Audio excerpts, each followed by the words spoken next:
Welcome to this explainer. Okay, I want you to picture something for a second. Think about an incredibly capable ship. It's fully stocked, it's boasting state-of-the-art technology, and it's manned by an expert, hardworking crew. But there's a major problem. They have no compass and absolutely no destination. It really doesn't matter how hard that crew works, right? No matter how efficiently they shovel coal or trim the sails, they're just drifting aimlessly in the open ocean. Well, in the business world, a company without a clear guiding direction is exactly like that lost ship. No matter how much top-tier talent you hire or how much venture capital you raise, without a definitive endpoint, all that collective effort is just going to scatter into the void. So today, we're looking at the ultimate fix for this organizational drift, the vision statement. We're going to decode the exact structural power of these statements, but more importantly, we are going to uncover why they are the absolute starting point, the non-negotiable foundation for any successful enterprise trying to leave a lasting mark on the world. Okay, let's dive into this. Here is our agenda. This is essentially our roadmap for understanding the mechanics of successful organizational leadership. First, the foundation of strategic intent. Second, decoding the vision statement. Third, core ideology and envisioned future. Fourth, the do's and don'ts. And finally, real-world vision examples.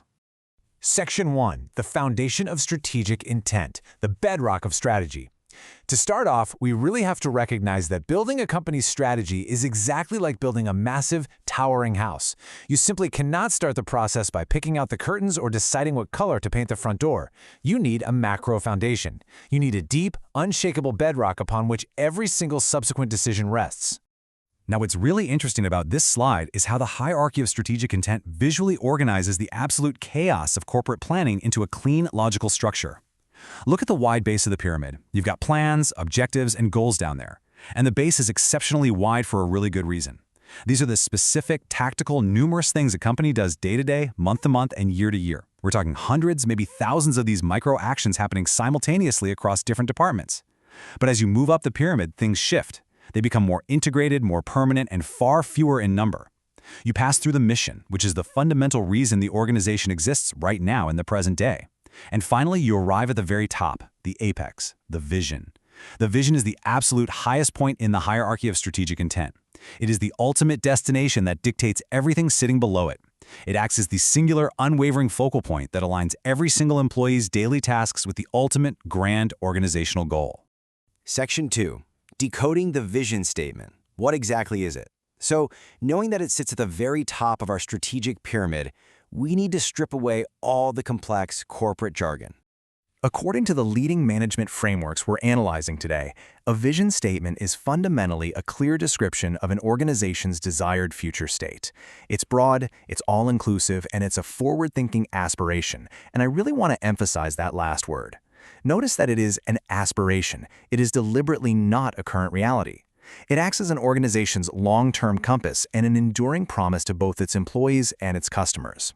In today's fast-paced business environment, it is incredibly easy for leadership to just get bogged down in next quarter's earnings or this year's tactical plans. But a true vision statement is an entirely different beast. It's a massive long-term goal, typically projecting 10, 20, or even 30 years into the future. It forces an organization to look past the immediate horizon and paints a highly vivid picture of what the company wants to become. It provides a realistic, credible, and attractive future that is significantly better than what currently exists today. Now, you might be wondering, why does a 20-year dream matter to a mid-level worker showing up to the office on a random Tuesday morning? Well, as consultant Joel A. Barker noted, vision without action is merely a dream. Vision with action can change the world. The source material points to a truly brilliant metaphor to explain this, the stonemason. If you ask a stonemason to just cut a rock into a perfect square, it's a tedious, exhausting, and repetitive job. It's just physical labor.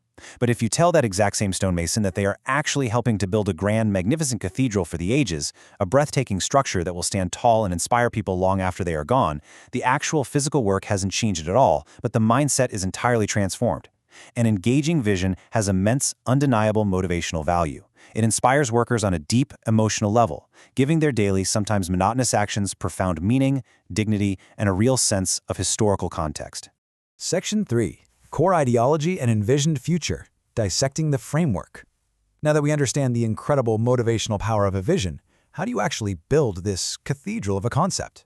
And this brilliantly illustrates the mechanics behind the magic of visionary companies. This is the Built to Last framework, developed by renowned researchers Jim Collins and Jerry Porras.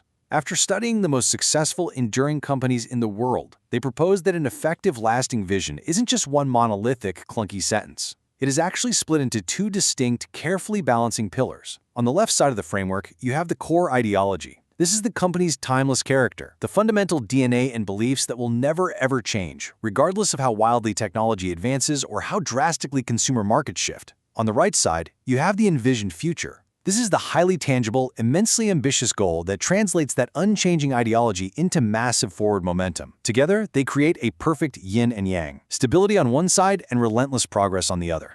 Let's break down the specific components of those two pillars, because this is where the real blueprint lies. Under your unchanging core ideology, you have core values, the handful of absolute, non-negotiable guiding beliefs that dictate behavior. Alongside that is the core purpose, which is the fundamental reason the organization exists beyond just making money. Then, under the constantly evolving and visioned future pillar, you have the BAG. That famous acronym stands for Big, Hairy, Audacious Goal. This is a massive, daunting 10 to 30-year target that demands extraordinary effort. It is explicitly designed to force the entire company completely out of its comfort zone. And finally, you pair that BAG with a vivid description. This is vital. A massive goal without a description is just a cold number on a spreadsheet.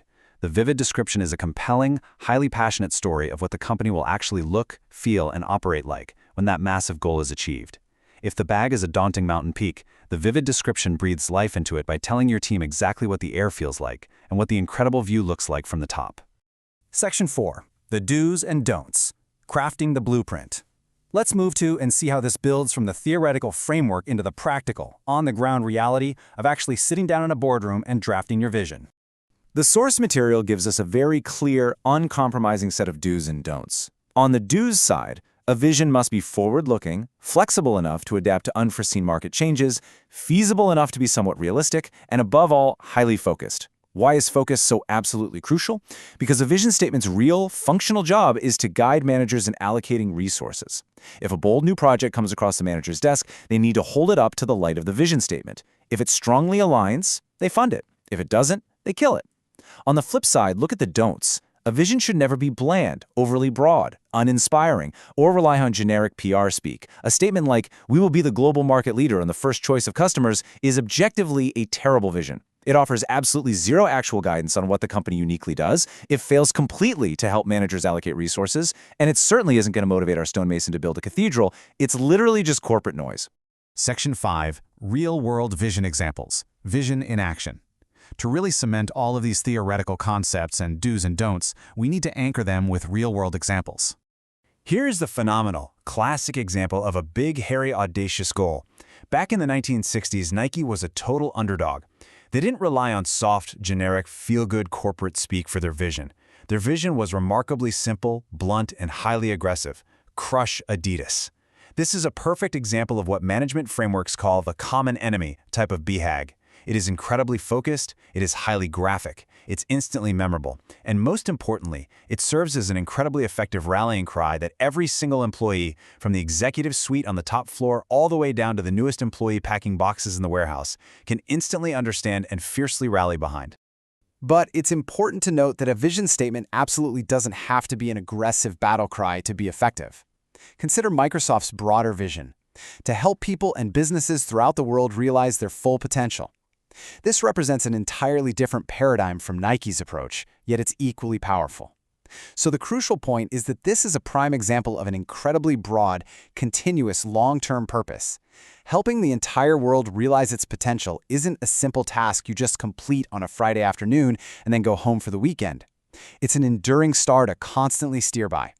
It keeps the massive company striving, innovating, inventing, and pushing forward indefinitely, simply because the horizon of human full potential is something that is always expanding and evolving.